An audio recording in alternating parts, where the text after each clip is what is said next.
सर्वशक्तिमान परमेश्वर, तेरी कलीसिया को खुदावन तेरे जीवित हाथों में सौंपते हैं।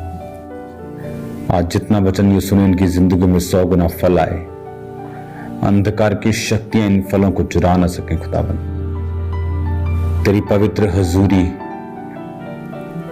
इनके संग हो। खुदावन तेरे जीवित नाम में हम मांगते हैं, आमीन आमीन। अपनी बाइबल को उठाओ, अपनी सीट पर बैठ जाओ, अपने हाथों को उठा के बोलो, खुदावन आज ये वचन जो मैं सुनने जा रहा हूं ये मेरी जिंदगी को सेम ना रखेगा। मैं फलों को लाऊंगा और ये फल बने रहेंगे प्रभु यीशु के नाम में, आमीन आमीन हालेलुया। आज जब आप संडे मीटिंग को अटेंड कर रहे हैं और बहुत से लोग आज डे नाइट फास्टिंग में हैं, और मेरा ये बिलीव है कि परमेश्वर का आत्मा इस चर्च को चला रहा है, और वही आत्मा जिसकी अगुवाई से आप फास्टिंग में हैं, प्रेयर में हैं। प्रेरितों के काम की पुस्तक मैं आपको बता चुका हूं, ऐसी पुस्तक है जिसकी शुरुआत तो है लेकिन अंत नहीं है, क्योंकि ये पुस्तक अभी भी जारी है। अगर आप प्रेरितों के काम की कलीसिया को देखेंगे तो जो काम, जो बेदारी उस समय थी, जिस बेदारी की जो जन प्रभु यीशु मसीह जी का प्रचार सुनना चाहते हैं वह इस चैनल को जरूर सब्सक्राइब करें। की वजह से पूरे यूरोप में काम हुआ। आप यूरोप चले जाओगे तो आपको हर गली चर्च मिलेगी, ऐसी जगहें भी आपको मिलेंगी। आज जो लोग बॉर्न क्रिश्चियंस हो गए, क्रिश्चियन बच्चों के बच्चे पैदा हो गए, बेदारी वो नहीं है, लेकिन है वो क्रिश्चियन मेंटालिटी के। लेकिन वो काम कैसे हुआ? मैं केरला में था और वहां पर मैंने उस तट को देखा, समुद्र के किनारे को देखा, जहां से परमेश्वर का चेला थॉमस उस किनारे पर उतरा था, और वहां पर एक क्रॉस पड़ा था जो कि इतना सा रह गया था, इतने से, आई थिंक इतना बड़े से, इतना, क्योंकि वो क्रॉस थोमा पकड़ के उसको प्रीच करता था। और उस क्रॉस की कहानी थी कि जब लोग बीमार थे और जब थोमा प्रभु में सो गया तो किसी को कैंसर था, किसी को बीमारियां थी, ऐसी चीजें थी। आज से 2000 साल पहले, तब नाम तो नहीं होगा कैंसर, लेकिन जो बड़े रोग होते थे तो क्रॉस खा जाते थे लोग, लकड़ी तोड़ के, तो ठीक हो जाते थे। तो वो लोग खा खा के वो इतना सा रह गया, जो उन्होंने रखा हुआ वहां पे थोमा का क्रॉस बना के। मेरे कहने का मतलब है कि वो थोमा इंडिया में आता है, प्रीच करता है विद साइंस एंड वंडर्स। अगर सिर्फ बोलना ही है तो दूसरे लोगों के पास ज्यादा कहानी है क्रिश्चियनिटी से सुनाने के लिए। अगर पास्टर बन के सिर्फ कथाएं ही सुनानी है, सिर्फ वचन ही सुनाना है और काम कुछ नहीं करना है, तो फिर दूसरों में तो आप में कोई फर्क नहीं। कोई कथा कहानियां लोग सुन के थक चुके हैं। इसलिए जीसस ने कहा, जब तक तुम चिन्ह और चमत्कार नहीं देख लोगे कदापि विश्वास नहीं करोगे। इसलिए प्रभु यीशु मसीह ने इब्रानियों की पुस्तक में कहा कि गवाहों का बड़ा बादल तुम्हें घेरे है। इसलिए उसने कहा कि प्रेरितों के हाथों से उसने साइंस एंड वंडर, चिन्ह और चमत्कार करवा के तुम्हें इस बात की, इस टीचिंग की गवाही दी है कि ये मेरी ओर से है। हालेलुया। हाँ, शैतान भी आएगा अंत के दिनों में, मसीह यहाँ मसीह वहां, और सिर्फ चिन्ह चमत्कार दिखाएगा। वो आपको जीसस के वचन के बारे में गाइड नहीं करेगा, वो फेथ के बारे में गाइड नहीं करेगा, पवित्रता के बारे में गाइड नहीं करेगा, लेकिन वो अलग चीज है। लेकिन अब जब हम प्रेरितों के काम की बात करते हैं, थोमा की बात करते हैं, जब वो आया, और इंडिया में अगर आप केरला में देखेंगे तो वहां बहुत से आपको क्रिश्चियंस मिलेंगे। चेन्नई, तमिलनाडु में उनकी मृत्यु हुई और वहां भी आपको उनकी बहुत बेदारी देखने को मिलती है। प्रेरितों के काम के अंदर पौलुस के द्वारा पूरे यूरोप में आपको बेदारी मिलती है। मिडिल ईस्ट के कुछ देशों में आप देखते हैं, इजराइल में देखते हैं बेदारी मिलती है। वहां पर कार्य हुए क्योंकि प्रेरितों के काम की कलीसिया, प्रेरित जो थे वो समर्पित थे परमेश्वर के सामने। जहां समर्पण होगा वहां काम होगा। अगर तुम शरीर की इच्छाएं पूरी करोगे तो मरोगे, बाइबल कहती है। आज फोन इतना एडिक्टेड हो गए लोग, फोन के, फेसबुक के, सोशल मीडिया के, और शैतान हर पाप को लीगलाइज करने की कोशिश कर रहा है। उसे लग रहा है आम चीज है ये। कपड़े छोटे के बाद छोटे हो गए और ये नॉर्मलाइज होने लगा है। ये डेंजरस चीज है। पहले भी लोग छोटे पहनते होंगे, पहले भी वैश्याएं थी, लेकिन अब ये ऐसा लग रहा है कि दिस इज नॉर्मल लाइफ। और जब शरीर की इच्छा पूरी होगी वहां शैतान काम करेगा। आज ज्यादा बीमारियों से लोग घिरे हुए हैं, जवानी में ही घिरे हुए हैं। वो डिप्रेशन, वो ट्रबल जो पहले कहीं किसी को होता था, आज हर चौथा पांचवा बच्चा आप देखेंगे डिप्रेशन में है। अगर पाप बढ़ेगा शैतान के काम भी बढ़ेंगे। पाप शैतान की रोटी है। और जब आप फास्टिंग करते हैं, उपवास करते हैं, आप परमेश्वर की प्रेजेंस में होते हैं। एक होता है नॉर्मल उपवास आप करते हैं, हफ्ते में एक दिन आप रोज 1.5 घंटा 1 घंटा प्रार्थना करते हैं, लेकिन कई बार आपकी डोज आपको बढ़ानी चाहिए। आप डे नाइट के फास्टिंग में जाते हैं, आप देखते हैं वो शरीर जो आपको तंग कर रहा था, आपका बॉस बन रहा था, अब वो आपकी स्पिरिट के नीचे है। शरीर अगर आपका बॉस है तो आप वो कभी नहीं कर पाएंगे जो परमेश्वर चाहता है आप करें। इसलिए उसने कहा जो मैं करना चाहता हूं ताकि मैं वो ना कर पाऊं अगर मैं शरीर की अभिलाषाओं को पूरा करता रहूंगा।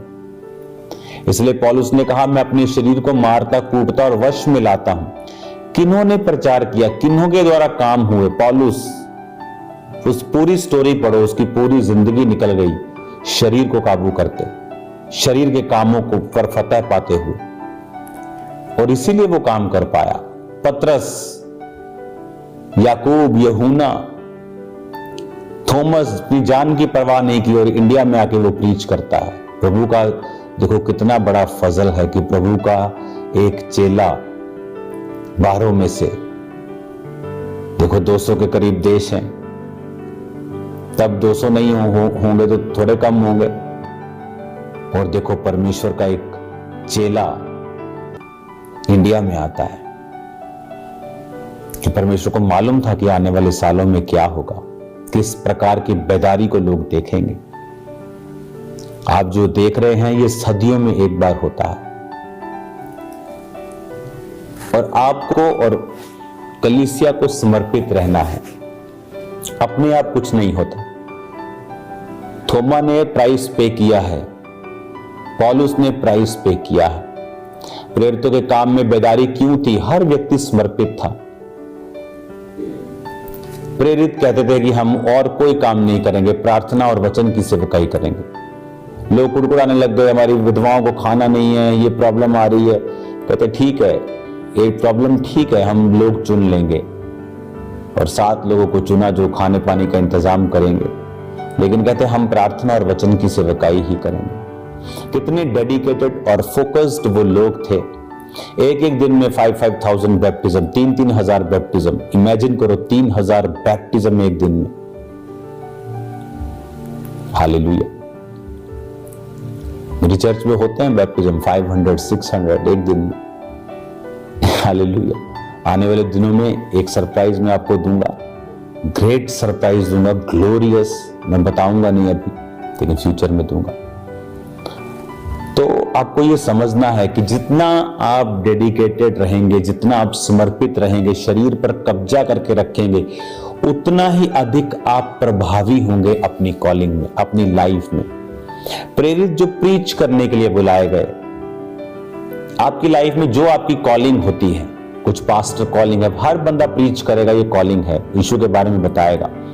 लेकिन आपकी लाइफ के दूसरे काम भी हैं, उनमें भी परमेश्वर आपको प्रभावशाली बनाता है, इफेक्टिव बनाता है, बचा के रखता है, सेफ रखता है, बुद्धि देता है, गाइड करता है, आपकी आईज ओपन रखता है, सही लोगों को आपकी लाइफ में एंटर होने देता है, रॉन्ग चीजें आपकी लाइफ में नहीं आती। एक्सीडेंट से वो बचा के रखता है। बड़ी चीजें, बड़ी बरकतें, बड़ी ग्रेस आपकी लाइफ के ऊपर रहती है जब आप एक समर्पित जीवन जीते हैं। जब तक आप समर्पित नहीं होते तब तक कुछ नहीं होता। पौलुस प्रेरित इतने सामर्थ्य और इतने समर्पित थे कि प्रार्थना करनी शहर के बाहर, प्रार्थना करने का एक स्थान था, फास्टिंग मेजर स्थान था उनकी लाइफ में। समर्पित लाइफ थी। शादी करने की कोशिश नहीं की अगर वो कुंवारे थे। उसने कहा अगर पत्नी है तो पत्नी को से अलग होने का प्रयत्न मत कर, पत्नी नहीं तो पत्नी की खोज ना कर, कुछ है तो सोच, ठीक है, कुछ नहीं है तो चिंता मत कर। यानी अपना सारा, वो इतना समर्पित उनका जीवन था जिसकी वजह से इफेक्ट बहुत बड़ा था उनकी लाइफ का उनके आसपास। आज जब आप समर्पित जीवन जीते हैं, जयवंत जीवन कैसे आप जीते हैं? आप प्रार्थना करते, उपवास करते, उपवास से आपकी स्पिरिट ओपन होती है, आपको क्लैरिटी होती है लाइफ में, विजन की, दर्शन की, परमेश्वर की बातों की, आत्मा में आपको क्लैरिटी मिलती है। जब आप उपवास रखते हैं, परमेश्वर बड़े काम करने लगता है आपकी लाइफ में। तब आप देखते हैं कि परमेश्वर कुछ अलग कर रहा है मेरी लाइफ में। अब कुछ ऐसा हो रहा है जो पहले मैंने कभी नहीं देखा, कभी नहीं समझा, क्योंकि वो चीजें अब आप समझ पा रहे हैं जो पहले नहीं, शरीर में नहीं समझ पाते थे। इस फास्टिंग, इस प्रेयर को इवेंट मत बनाओ कि हाँ हमने किया था 2024 में, पापा ने बोला था हमने किया था। इसको अपनी जिंदगी का हिस्सा बनाओ। हर 1-2 हफ्ते के बाद 3 दिन रात के रोजे आप रख सकते हो, हर 2 हफ्ते में रख सकते हो। अब तो मेडिकल साइंस भी बोलती है रोजे रखना अच्छी बात है। अब तो डॉक्टर्स भी उन्हीं बातों पे आ चुके हैं जो बाइबल कहती है। इंटरमिटेंट फास्टिंग कितना चलता है वो बाइबल में लिखा है। बाइबल के लोग प्रैक्टिस करते थे, वो एक टाइम का खाना खाते थे, बाकी दिन फास्ट करते थे। और परमेश्वर ने बताया था, देखो वो तो अभी प्रूफ हो रहा है कि उसका मेडिकल कितना फायदा, लेकिन पहले थोड़ी मालूम था, पहले किसी को मालूम नहीं था। अब बोलते हैं हाँ फायदेमंद है। अब डॉक्टर बोलते हैं हाँ अगर आप अपनी बॉडी को कुछ ना दो 2-3 दिन के लिए तो आपकी बॉडी कैंसर सेल खत्म कर देती है आपकी बॉडी। अब वो बोल रहे हैं, लेकिन बाइबल तो हजारों सालों से सिखा रही है। एस्तर ने कहा 3 दिन रात कुछ खाना ना पीना ना प्रार्थना करना, परमेश्वर के सामने जाती है, प्रार्थना करती। तीसरे दिन राजे को नींद नहीं आती। क्या हो गया राजे को नींद क्यों नहीं? राजा कौन सा उसको कर्जा देना कि राजे को नींद नहीं आएगी? और उसी दिन क्यों नहीं आएगी तीसरे दिन? क्योंकि उसने रोजा रखा था। जब पूछवाया कि रोजा नींद नहीं आ रही, बुक्स पढ़ो, इतिहास की बुक्स में लिखा था कि तेरी जान बचाने वाले ये लोग हैं। उसने कहा मेरी जान बचाई। अच्छा, उनका क्या किया? उनको क्या रिवॉर्ड दिया? कुछ नहीं जी, बुलाओ उसको। रिवॉर्ड दिया। कौन था वो? एस्तर का रिश्तेदार जिसने उसको पाला था। हालेलुया। इस तरह से शुरुआत हुई एस्तर और उसके यहूदी लोगों के बचने की, फास्टिंग में। निन्वे के लोग फास्टिंग किया और बच गए। आपका दुश्मन आपका शरीर है, शैतान नहीं। अपने शरीर को, शरीर की अभिलाषाओं को जब आप काबू में रखेंगे, शरीर को वो नहीं देंगे जो ये मांग रहा है, वो विचार, वो आंखों की तृप्ति, वो पाप, आप फिर ये नोटिस करेंगे कि आपके अंदर से परमेश्वर जीवन जल के झरने बहा रहा है। आप नोटिस करेंगे जिस तरह एक मशीन में जैतून जाता है, ऑलिव जाता है और उसका क्रश करके ऑयल निकलता है, जब वो ऑयल आप देखेंगे अपनी लाइफ की, आपकी लाइफ से वो ऑयल निकल रहा है, क्योंकि आप परमेश्वर को अपना आप दे रहे हैं कि वो आपको पीसे और आप में से इस ऑयल को निकाले। लेकिन शरीर के इच्छाएं, अभिलाषाएं पूरी करने से उसमें कमी आती है। आत्मिक जीवन में जब कमी होती है तो बहुत सी चीजों में कमी रहती है, बहुत सी चीजें अपनी लाइफ में कंप्लीट हम नहीं देख पाते हैं। जितना समर्पण होगा, जितना आप आत्मा में रहेंगे, जितना शरीर के कामों से दूर रहेंगे। बाइबल कहती कौन से शरीर के काम? व्यभिचार, लुचपन, गालियां, ईर्ष्या, क्रोध, विरोध, फूट, विधर्म, मूर्ति पूजा, जादू टोना, ये शरीर के काम है। और लिखा कि ये करने वाले परमेश्वर के राज्य के वारिस नहीं होंगे। अपने आत्मा को बलवान करो।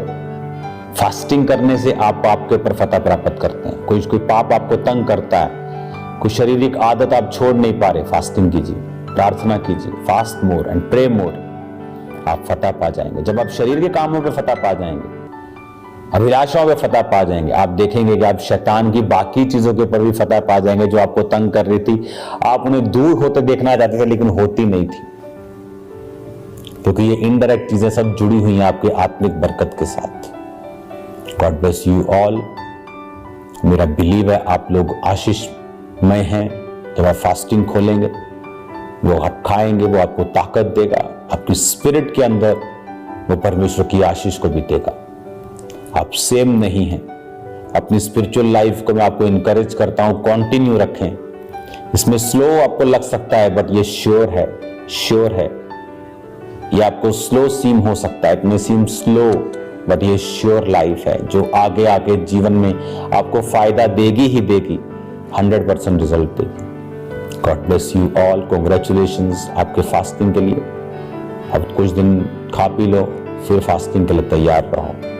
डे नाइट फास्टिंग इससे ज्यादा होगी, आप सेम नहीं रहेंगे। God bless you all. हमारे चैनल पर प्रभु यीशु मसीह जी का प्रचार सुनने के लिए धन्यवाद। इस चैनल को ज़्यादा से ज़्यादा सब्सक्राइब करें और शेयर करें।